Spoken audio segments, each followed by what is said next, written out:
బోర్లు మొత్తం బోర్లు 2 మోటార్లు కాలిపోయాయి సార్. ఫస్ట్ ఒకటి చేపించి కట్టించిన 10,000 అయినాయి. మళ్ళీ తర్వాత అది 2-3 రోజుల తర్వాత మళ్ళీ ఇంకోటి కూడా కాలిపోయింది సార్. ఇక ఊకున్నాయి, ఇక నీళ్లు మొత్తం బంద్ అయిపోయినాయి. మొత్తం నీళ్ళే పోస్తలేవు బోర్లు. ఇక కౌలు చేసింది పోయింది. మాది 2 ఎకరాలన్నారా మాది పోయింది.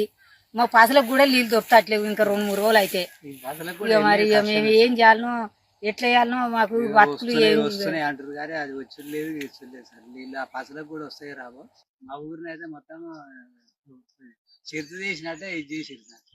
ఎవరు ఇక మరి ఎక్కడైనా నీళ్ళు ఉన్నాయి కదా సార్. మరి మా ఊరికైనా తీసుకురావచ్చు కదా. ఇన్ని నీళ్లు చెరువు నింపుకుంటే మేము ఇంత బతుకుతాం కదా. కాంగ్రెస్ వచ్చి కాంగ్రెస్ అట్నే చేసిరి. ఆయన గెలిచినప్పుడు ఇంత కాలం అయింది, ఏదో పంటలు పడినాయి, ఏదో జర బతికినాం. ఇప్పుడైతే మొత్తం ఆగం అయిపోతుంది. రైతు బంధు లేదు, ఏది లేదు. రైతు బంధు కూడా వాళ్ళే కదా సారు. మరి ఇక మేము ఏం చేసుకొని బతకాలి? మా ఊళ్ళో ఏమైనా కంపెనీలు ఉన్నాయా, ఏమైనా ఉన్నాయా మేము బతుకుతాంకు? మొత్తం ఆధారం ఇదేనా? మరి ఆధారం ఇదే కదా సార్. మాకు ఎంతమంది పిల్లలు? 2 బిడ్డలు 1 కొడుకు. నా పేరు మైసయ్య, మాది గొడవపర్తి, భువనగిరి మండలం, భువనగిరి నియోజకవర్గం. మా దగ్గర ఇంత నీటి ఎద్దడి మాత్రం ఇంతకుముందు ఎప్పుడు కాలేదు.